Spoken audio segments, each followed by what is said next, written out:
እስከዛሬ የተከፈለው 15% ባት 20% ነበረበት። ስለዚህ አሁን ሐሳቤን ቀይሬያለሁ። በዚህ መሰረት ይሄን ተምኜ አሁን ክፈል ይልሃል። ቢዝነስ መግባት ማለት ህይወት ውስጥ ትልቁ ከባድ ስራ ነው። ተቀጥሮ መስራት እኮ በጣም ቀላል ነው። ሐሳብ የለብንም። ቢዝነስ ኃላፊነት ወስዶ ብዙ ግዴታ ውስጥ ገብቶ ብዙ ነገር አቀነጃጅቶ ለመስራት ህይወት ውስጥ በቃ ወታደር በለው። ይሄኛው በጥይት አይመታም፣ ግን የወታደር ህይወት ነው። ተቋቁሞ ያለቀ ነገር ለምረቃ ነው። ያው ስንጋብዝ ገንዘብ ሚኒስትሩን ያለ አይቻልም ብለው አስቆሙን ነው። እሺ እንግዲያውስ ለንብያ ከሆነ በግድ እኮ አሁን ገበያ ላይ አክሲዮን ገበያ በሌለበት የባንክ አክሲዮን ይሸጣል፣ የኢንሹራንስ ይሸጣል። ለምንድን ነው ሌላ የማይሸጠው? ድሮም ነበረ። አክሰስ ካፒታል የሚባል ድርጅት እንደ አክሲዮን ኩባንያ ላቋቁም፣ ከዛ ደግሞ እሱም ሌላ አክሲዮን ኩባንያዎች ያቋቁማል በሚል እንደገና በር እየከፈትኩ ነው እንጂ ለምንድን ነው የሰው ብር ፈልጌ? ስራ እኮ አያስፈልገኝም። ሰው እንትን አለው አይደለም? ሁሉ ሰው የራሱ ስጦታ አለው። እኔ ሰምሃው ስጦታዬ የሚቀበለው ነገር የዚህ የኢኮኖሚ የፋይናንስ የቢዝነስ ነገር እንደዚህም ዎል ስትሪት እኮ ነገርኩ። እዛ የገባሁበት የመጀመሪያው ጥቁር ነኝ። በቃ ሀገር በፊት ሂጄ የማልጠራበት የማልናገርበት ኮንፈረንስ የለም። ዓለም አቀፍ ኮንፈረንሶች የወርልድ ባንክ በለው አፍሪካን ዲቨሎፕመንት ባንክ ኢሲኤ በአመት 3-4 ቦታ በርሬ ሂጄ ናይጄሪያ፣ ፓሪስ፣ ዋሽንግተን እናገራለሁ። በምን ኢኮኖሚክስ ኤንድ ፋይናንስ።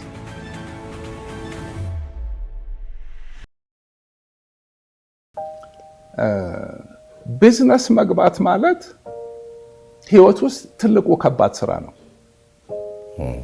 ተቀጥሮ መስራት እኮ በጣም ቀላል ነው። ሐሳብ የለብህም። ቢዝነስ ኃላፊነት ወስዶ ብዙ ግዴታ ውስጥ ገብቶ ብዙ ነገር አቀነጃጅቶ ለመስራት ህይወት ውስጥ በቃ ወታደር በለው። ይሄኛው በጥይት አይመታም፣ ግን የወታደር ህይወት ነው።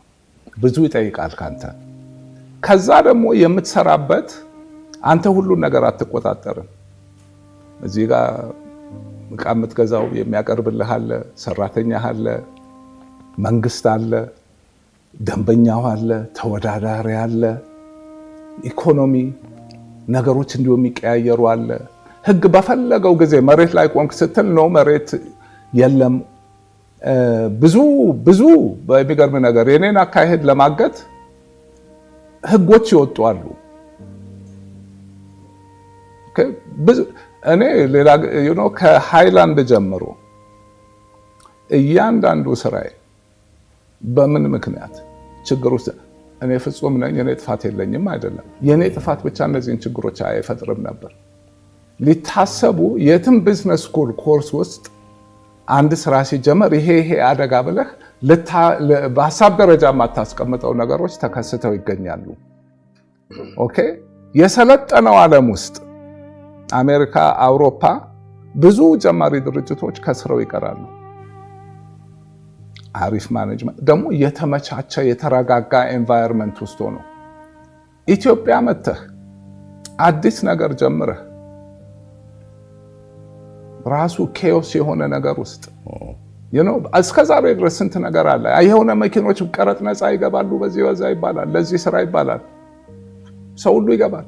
አየር ላይ ዛሬ ቆሟል ይባላል፣ ተንጠልጥሎ ይቀራል። እንዴ እዚህ እኮ ሰርቫይቭ ማድረግ ድርጅቱን እንደምንም አንገዳግዶ መስመር መክተት፣ አብሶ አዲስ ነገር ምን ዋተቨር ተብሎ እንደ ቀላል ነገር አይደለም። በቃ ያለመረዳት ጉዳይ ነው። እንዳልኩ አንድ በአንድ የሆኑትን አንድ ጥሩ ምሳሌ ልስጥህ። ጥሩ እንደው በቃ ግልጽ የሚያደርገውን ነገር ሃይላንድ ይሄ የታሸገን ውሃ የወለደው ድርጅት ኢንዱስትሪው ላይ ትልቁ የነበረው ድርጅት አሁን 100 ምናምን የገባው ድርጅት ሁሉም ሃይላንድ እየተባለ ሃይላንድ ተዘግቷል። አሁን አንዳንድ ሰው ኤርሚያስ ፋብሪካ ማስተዳደር አይችልም፣ በዚህ ወጣ በዚህ ገባ ሊል ይችላል። ምንድነው የሆነው? አንዱን ቀን ደብዳቤ ይመጣል ከገቢዎች። 8 ምናምን ዓመት ስራ ላይ ቆይተናል። እስከ ዛሬ ድረስ ኤክሳይዝ ታክስ የምንተምንበት ትመና ልክ አልነበረም። እስከ ዛሬ ድረስ ኤክሳይዝ ታክስ 10% ኦፍ ፕሮዳክሽን ኮስት ነው፣ ዓለም ላይ አለ። ጠርሙዙ ሂሳብ ውስጥ አልገባም ነበር። ይሄ ስህተት ስለነበረ ስራ ከጀመራችሁበት ቀን ጀምሮ የጠርሙዙ ዋጋ ገብቶ ኤክሳይዝ ታክስ ካልኩሌት ተደርጎ እንግዲህ የዛሬ 20 ዓመት ነው ማውራ በደብዳቤ ተጽፎ የመጣ እንዴ ታዲያስ ለኔ ብቻ ሳይሆን ያን በዛን ጊዜ 8 ውሃ ፋብሪካዎች ነበሩ፣ ለሁላችንም መጣ። ኦኬ በዛን ጊዜ እጄ ላይ ሪል ውሃ አለ፣ አኳሴፍ አለ፣ 3 የውሃ ማምረቻ ነበረኝ። ስራው ጥሩ ነው ነበር። ደሞ ስለገባውበት ስኬል ስታረግ ትርጉም አለው ምናምን። ሁለቱ አነስ ያሉ ናቸው፣ አዲስ ናቸው። ተተምኖ 4 ሚሊዮን ብር መጣባቸው። ሃይላንድ ላይ 30 ሚሊዮን ብር መጣ። እንዴ ይሄ እኮ ማለት አሁን ዛሬ መንግስት ተነስቶ ቫት 15 መሆን አልነበረበትም፣ ሐሳቤን ቀይሬያለሁ ከዚህ ጊዜ ጀምሮ ሳይሆን ተመልሰ እስከ ዛሬ የተከፈለው 15 በመቶ ቫት 20 በመቶ ነበረበት። ስለዚህ አሁን ሐሳቤን ቀይሬያለሁ፣ በዚህ መሰረት ይሄን ተምኜ አሁን ክፈል ይልሃል። ምንድነው የምትለው? እንትን ማህበር አልነበረም፣ ግን እያንዳንዱን አስጠራሁኝና ስብሰባ እኔ ቢሮ አረኩኝና ይሄ እኮ ምን ማለት እንዴት ነው ወደኋላ ከዛሬ ጀምሮ ይበሉን። ተሰብስበን አቤቱታ እናስገባ። እምቢ አሉ። የኛ ሀገር ሰው ይፈራል። እኔ ምን እንደሚፈራ አላውቅም። አይ እንደዚህማ እናረግም ምናምን ሲሉ እኔ ምን አረኩኝ? አቤቱታ ደብዳቤ ፍርድ ቤት ብሄድ አያስኬድም። ለምን? እንደ ህግ አምጥተውታል። ምንድነው የምከራከረው? ያኔ ለጠቅላይ ሚኒስትር መለስ ደብዳቤ ጻፍኩኝ 4 ገጽ። እንዴት ነው ይሄ? እንዴት ነው ስራ የምንሰራው? እንዴት ወደ ኋላ ሄዶ ሬትሮአክቲቭሊ ግብር ይቀየራል? ያን አቤቱታ እያልኩ እንትን በግድ ሁሉም እንከፍላለን ሲሉ ሶስቱም ከሚዘጋ ሁለቱ ላይ 4 ሚሊዮን ብር ልክፈል ብዬ ከፈልኩኝ። እዚህ ላይ ግን 30 አልከፍልም ከተዘጋ ይዘጋል ብዬ አቤቱታ ላኩኝ። ለምን? ልክ አይደለም ይሄ። ለእንትን ገቢዎች ተመራልኝ ይውለት ተብሎ አዩትና እኛ ምንም ማድረግ አንችልም፣ ይሄ ተወስኗል፣ ልናደርግልህ የምንችለው ለ5 ዓመት ጊዜ እንሰጥሃለን እንድከፍለው አሉኝ።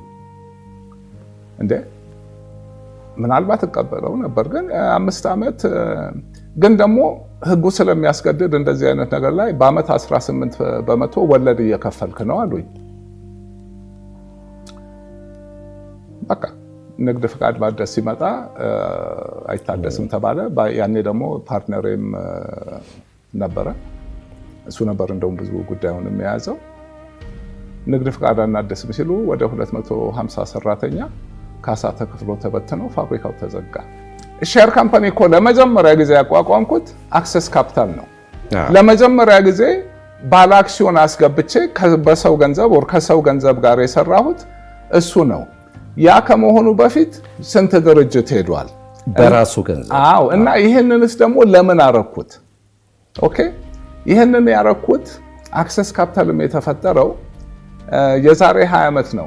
አክሲዮን ገበያ መቋቋም አለበት ብዬ ከንግድ ሚኒስቴር ጋር ምንድነው ይሄ ቼምበር ጋር ሆነን ያን አቶ ኢየሱስ ወርቅ ነበር የቼምበሩ ፕሬዚዳንት። ንግግር አድርግ ብለው ጋበዙኝ። ነው ይቻላል። ድሮም ነበረን በጃንሆይ ጊዜ እኮ አፍሪካ ውስጥ እኛ ከግብፅ ቀጥሎ ሁለተኛ ነን ስቶክ ኤክስቼንጅ ሲኖረን። ይሄ አሁን የመንግስት ልማት ድርጅት ሁሉ የተባለው ደርግ ያኔ የነበሩ የአክሲዮን ኩባንያዎች ስቶክ ኤክስቼንጅ ላይ ትሬድ የሚደረጉት ደርግ ሲመጣ ወረሳቸውና ሰብስቦ የመንግስት ልማት ድርጅቶች አላቸው። ይሄ አዲስ ነገር አይደለም፣ እንችላለን። ህግ ውስጡም አለ ነገሩ። ተቋቁሞ ያለቀ ነገር ለምረቃ ነው። ያው ስንጋብዝ ገንዘብ ሚኒስትሩን ያኔ አይቻልም ብለው አስቆሙን ነው። እሺ እንግዲያውስ ያ ከሆነ በግድ እኮ አሁን ገበያ ላይ አክሲዮን ገበያ በሌለበት የባንክ አክሲዮን ይሸጣል፣ የኢንሹራንስ ይሸጣል። ለምንድን ነው ሌላ የማይሸጠው? እንደውም ሰው ሀብታም ለመሆን እኮ ገንዘቡን ለማሰራት ለምንድን ነው በግድ የራሱን ስራ መስራት ያለበት?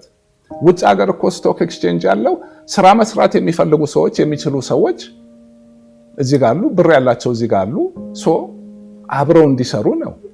ድሮም ነበረ አክሰስ ካፒታል የሚባል ድርጅት እንደ አክሲዮን ኩባንያ ላቋቁም፣ ከዛ ደግሞ እሱም ሌላ አክሲዮን ኩባንያዎች ያቋቁማል በሚል እንደገና በር እየከፈትኩ ነው እንጂ ለምንድን ነው የሰው ብር ፈልጌ ስራ እኮ አያስፈልገኝም። በዛ የሰው ብር አሰባስቦ መስራት የመጨረሻው ጥሩ ነገር ነው። እንደ መጥፎ ነገር ለምንድን ነው የሚታየው? የዓለም ኢኮኖሚ እንደ ዜና ላይ እኮ ዜና ጥሩ መጥፎ ነገር ይወራል፣ ከዛ ስፖርት ይወራል፣ አየር ይወራል፣ ከዛ ምን ስቶክ ኤክስቼንጅ ይወራል። አክሲዮኑ ወጣ ገባ ነው። ያለመኖሩ እየጎዳን ነው። ይሄ እኮ በቃ ላይክ ጥሩን ነገር እንዴት ነው እንደ መጥፎ ነገር ሆኖ ሰው የሚነጋገረው? ያለማወቃችን መጠን እኮ ነው። ከዛ በኋላ ስራው ችግር ሲገጥመው የሚገባውም ሰው አስቦ ነው የሚገባው። የግሉም ሰው ችግሩን መወጣት አለበት። ያ ግን የሱ ገንዘብ ብቻ ስለሆነ ማንም አይጠይቀው። አብሮ ገብቶ ሲሰራ ግን ኃላፊ ሆኖ ሲሰራ ወላሂ እኮ ቢዝነስ ውስጥ ያለ ነው። ስለዚህ ሁለቱም ልክ ነው፣ ግን እይታችን ነው። ሰው እንትን አለው አይደለም? ሁሉ ሰው የራሱ ስጦታ አለው። እኔ ሰምሃው ስጦታዬ የሚቀበለው ነገር የዚህ የኢኮኖሚ የፋይናንስ የቢዝነስ ነገር እንደዚህም ዎል ስትሪት እኮ ነገርኩ። እዛ የገባሁበት የመጀመሪያው ጥቁር ነኝ። በቃ ጥቁርነቴን አልፈው ነው ያስገቡኝ። አሁን ኢኮኖሚክስ ላይ ቦስተን ዩኒቨርሲቲ ነው የተማርኩት ግራጁዌት ስኩል። ኢንተርናሽናል ኢኮኖሚክስ አሜሪካን ሀገር ነበር ዋን ዲፓርትመንት ፈልጌ ነው የሄድኩት። ፒኤችዲ ፕሮግራም ነበር። ማስተርስ ሁለቱን ዓመት ከጨረስ በኋላ አስተማሪ መሆን አልፈልግም፣ ሪሰርች እኔ ዎል ስትሪት ነው መሄድ የምፈልገው፣ መፈተን እፈልጋለሁ። ኤምቢኤ ልስራ አልኩኝና ደግሞ ሌላ ማስተርስ ሰራው ኤምቢኤ። ያ ትምህርት ቤት ማስተርዝም ፒኤችዲም ደረጃ ስትደርስ ፈተና አለ። ፈተናውን ካላለፍክ ያ የተማርከው ዋጋ የለውም፣ ዲግሪህን አትወስዳትም። ማስተርዝም ፒኤችዲም አንድ ፈተና ነው የሚሰጠው፣ ማለፊያ ደረጃ አለው። በቃ 2 ዓመት አቋረጥኩኝና ፈተናውን ወሰድኩኝ። ወደዛ ልሄድ ስል የፈተና ውጤት መጣ። የዲፓርትመንቱ ቼርማን ጠራኝ። ለምንድን ነው ያቋረጥከው? ለምንድን ነው ፒኤችዲውን የማልጨርሰው አለኝ። በቃ እኔ ዎል ስትሪት መሄድ ነው የምፈልገው። አስተማሪም ፒኤችዲ እኮ በጣም ናሮ ያደርግሃል። አንድ ነገር ልንገርህ፣ ባትወጣ ጥሩ ነው። የፈተና ውጤትህ ካለፈው 4 ዓመት ፒኤችዲም ሆነ ማስተርስ ተማሪ ማንም ያንተን ስኮር አላመጣም። የእሱ ቋንቋ ዩር ጊፍትድ ኢኮኖሚስት፣ ከአፍሪካ ደግሞ አናይም ብዙ። ቀጥልበት፣ ቲቺንግ ሮል እንሰጥሃለን፣ እንከፍልሃለን፣ ቱዊሽን አትከፍልም። የከፈልኩ ነበር እሱን። ቀጥል አለኝ። እኔ ወስኛለሁ እሄዳለሁ ብዬ ሄድኩኝ። እዚህም ሀገር መጥቼ አሁን ብዙ ጊዜ በቃ የኔ ትንተናና ብዙ ጊዜ የምሰማው ነገር አይገናኝም። ከዛ ደግሞ ኢኮኖሚክስ ውስጥ ማይክሮ ኢኮኖሚክስ አለ። ይሄ ድርጅት ደረጃ ኢኮኖሚክስ ነው፣ ሰብሰብ ያለ ዓለም ነው። ማክሮ ኢኮኖሚክስ አለ፣ የሀገር ኢኮኖሚ ነው፣ ብሔራዊ ኢኮኖሚ ከማይክሮ ይበልጣል። ከዛ ኢንተርናሽናል ኢኮኖሚክስ አለ።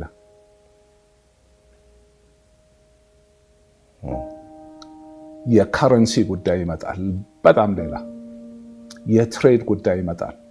ክሎዝድ ኢኮኖሚ እና ኦፕን ኢኮኖሚ ኮምፕሊኬሽኑ ያሉት ቬሪብሎች ብዛት ያሉት መካተት መታሰብ ያለባቸው ነው። ዓለም አቀፍ ይሆናል። በኢንተርናሽናል ኢኮኖሚክስ ነው ማስተርስ የወሰድኩት። በቃ ዓለም ላይ ያሉ ኢኮኖሚስቶች የሚጽፉትን አነባለው። እኔም ስጽፍ በዛ ደረጃ ነው የምጽፈው ብዬ አስባለሁ። ወረቀቶችን የሚያዩም አሉ። እንትን ውጭ ሀገር በፊት ሂጄ የማልጠራበት የማልናገርበት ኮንፈረንስ የለም። ዓለም አቀፍ ኮንፈረንሶች የወርልድ ባንክ በለው አፍሪካን ዲቨሎፕመንት ባንክ፣ ኢሲኤ በአመት 3-4 ቦታ በርሬ ሂጄ ናይጄሪያ፣ ፓሪስ፣ ዋሽንግተን እናገራለሁ። በምን ኢኮኖሚክስ ኤንድ ፋይናንስ። ኦኬ። በሌላ በኩል ደግሞ እዚህ ጋር የሆኑ ትናንሽ ድርጅቶች